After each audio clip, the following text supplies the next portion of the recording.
Hey guys, in this video, we've got Cody. How's it going? Now, if you've been watching the channel, you've heard me talk about Cody before. Meet Cody. He bought the version 5 Kraton a couple weeks ago, and we took it out to the track, and we had a really good time. Now, Cody, you're brand new. Yes. He's literally brand new. This is his first RC car, and he took it out, and he followed what I suggested. He was running it at 50% on the oval track, correct? Yeah, 50%. And it got into a bit of a tumble, and it just tore one of the rear arms apart. And this is at 50%, guys. He wasn't going all that fast. I was there. I saw it happen. So here's what it is.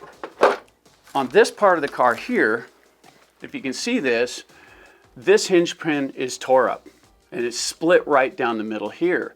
Now this car is completely stock with two small changes. It does have the RPM wing mounts, and it has the HR aluminum chassis brace in the back. Other than that, this is totally stock. And the thing is, there's a lot of 50-50 on that. Some people are really in favor of tough arms. I mean, some people even go to aluminum, which I think is a very bad thing. But myself, I like the flexible ones, and the reason for that is when you take a corner impact, and it doesn't matter which corner, if you hook into something like this and you have a really stiff arm, you hit this, right? Yeah. It puts all that pressure on the hinge pin, doesn't it? Because this is so strong it doesn't bend.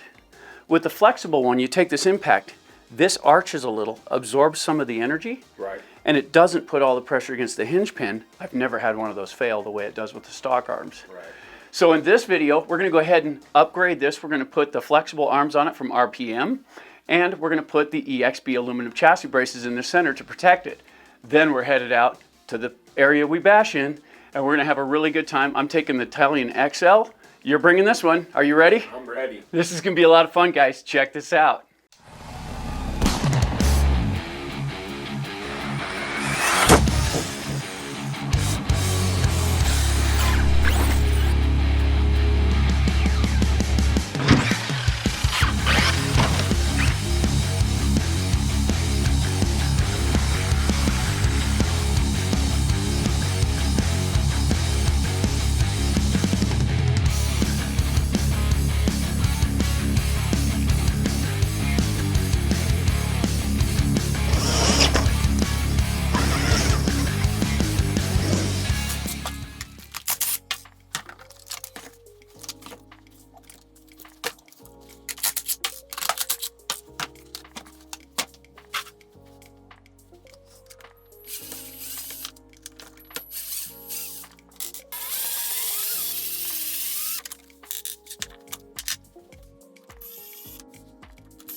You don't get a whole lot of traffic here?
Dude, I'm so glad he talked me into buying this car. Oh, oh. Your battery's done. Is it done? Yeah, it gave up right there. That's why it rolled. I couldn't stop.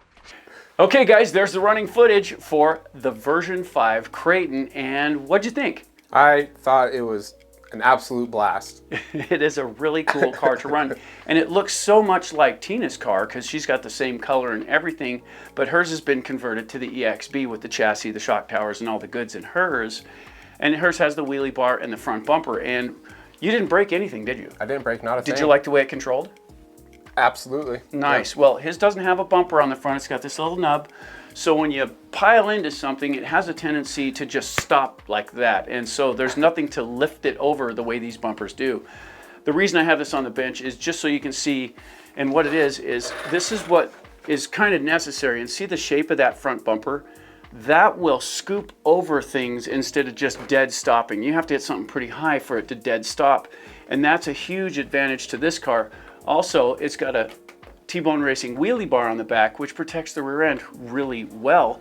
And we've been discussing this, and that's probably next on his hit list. However, you want to get the aluminum outdrives as well, correct? Yeah. So at where the pillow balls are, those two outdrives there that hold all the wheel hub and all that assembly, we're going to put the aluminum ones in that one too, just to keep it from popping off the pillow balls, because we've done that. Yeah. And we haven't done it with this one, but we've done it before in the channel.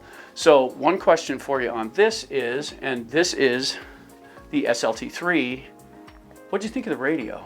I really like it. You know, it handles perfectly for me. It fits good in my hand.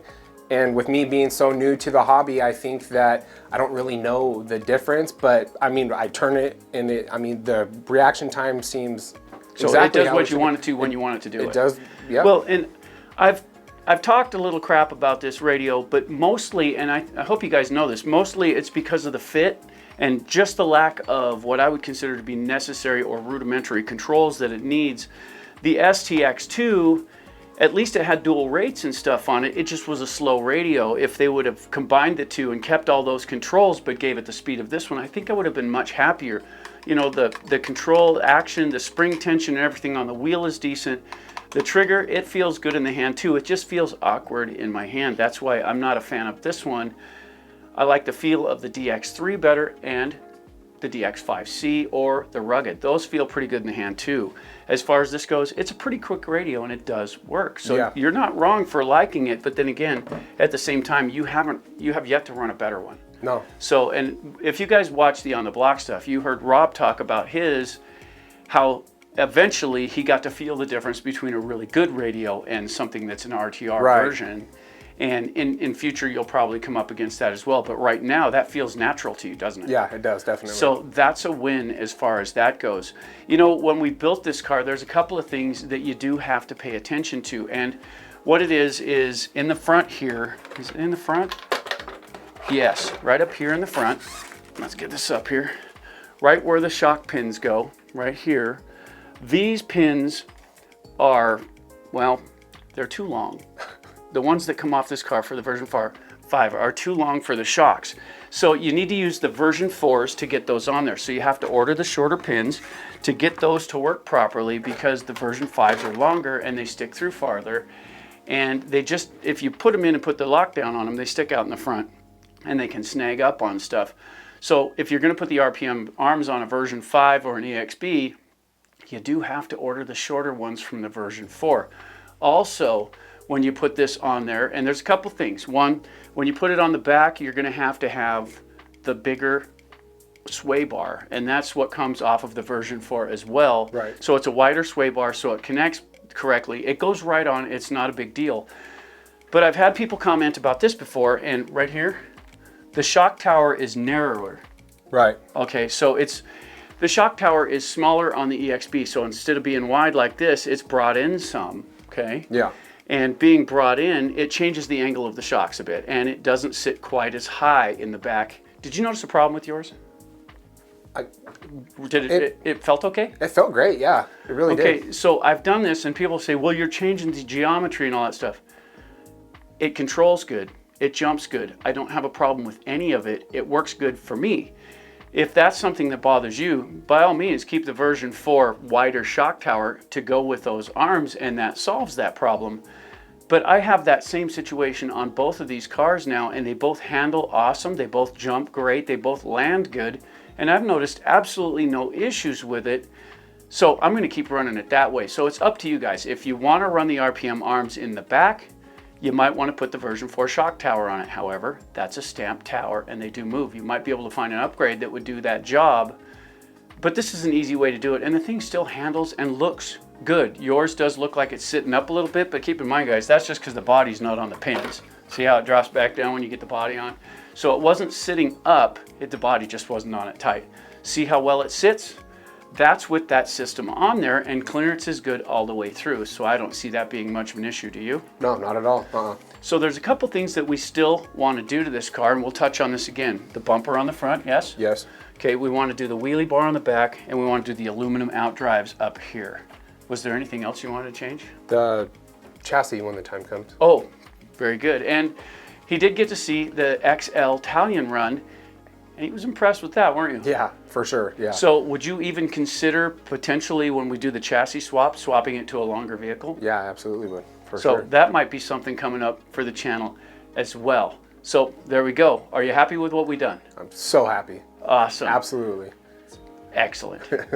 So if you haven't already, don't forget to subscribe, like, and share. It's awesome when you do, and don't forget that notification bell to stay informed of upcoming videos like this one. You know, we really enjoy doing this kind of stuff and getting the cars out and getting new people involved. It's always awesome just to see the joy that he got out running. Actually filled me with that same excitement and everything, and it just works so well for me. It's not the tension of the racetrack. This is just joy, and it was a lot of fun.